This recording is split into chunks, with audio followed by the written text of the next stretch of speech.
Nous incitons beaucoup les jeunes que nous accueillons et que nous accompagnons à l'emploi à se diriger vers la formation dès qu'ils le peuvent. Ce qui est vrai, c'est que 80% des personnes en situation de handicap ne sont pas diplômées ou un diplôme inférieur au CAP, enfin un niveau inférieur ou égal au CAP.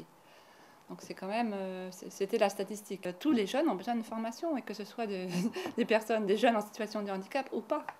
Donc, par contre, ils ont beaucoup plus de difficultés à pouvoir s'intégrer dans un processus de formation et dans un dispositif de formation qualifiante. Ils ont besoin d'être rassurés, d'être soutenus, que leur estime de soi soit renforcée.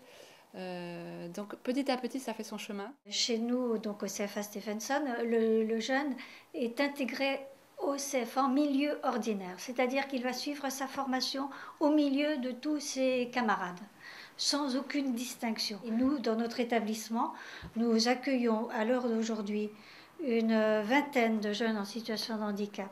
Le suivi donc du jeune en situation de handicap, et je dirais que cela se fait naturellement, mais il a un suivi particulier, c'est avec les trois parties. L'entreprise, dans laquelle le jeune fait son apprentissage, le CFA, lieu de formation, et puis l'association.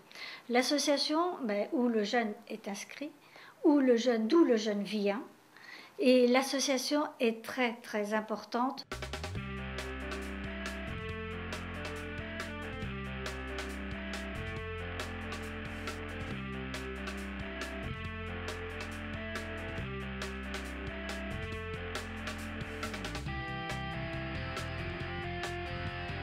C'est la loi de 2005, du 11 février exactement 2005, qui oblige donc chaque entreprise de plus de 20 salariés, je crois, d'embaucher 6% de son personnel en situation de handicap.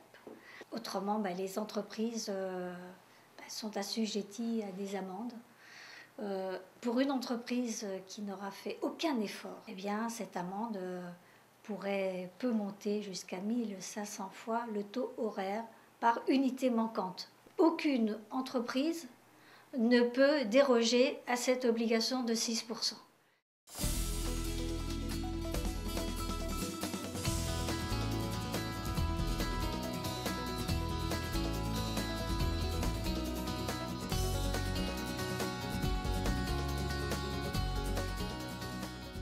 La première fois où il est arrivé, j'ai présenté Ismaël en expliquant que c'était quelqu'un qui venait faire un apprentissage, qu'il avait quelques contraintes. Je n'ai pas parlé d'handicap, j'ai parlé de contraintes parce que pour moi c'était plus quelques contraintes qu'un handicap. Donc j'ai expliqué qu'il avait quelques contraintes, donc il avait certaines choses qu'il ne ferait pas, c'est-à-dire de port de charges lourdes, que si il était fatigué, il avait le droit à quelques pauses de plus que d'autres personnes. Et personne n'a posé de questions particulières, tout le monde a compris. Et quand il arrive le matin, il n'y a aucun souci, c'est très bien intégré puisqu'il embrasse les filles le matin en arrivant, ses collègues, en leur disant bonjour, donc je pense que c'est très bien intégré. Pour moi, c'est un employé comme les autres. C'est-à-dire que je lui donne les mêmes missions que les autres. Bien sûr, je ne lui donne pas toutes les responsabilités, mais c'est vrai qu'il fait comme un vendeur débutant. Je le trouve très motivé. Pour quelqu'un qui vient en alternance, c'est vrai que ça m'a... J'étais un petit peu surprise quand même. J'ai trouvé... Je n'imaginais pas qu'il soit aussi motivé. On nous parle toujours de l'alternance, on se dit, bon, les jeunes, ils font 8 jours l'école, 8 jours.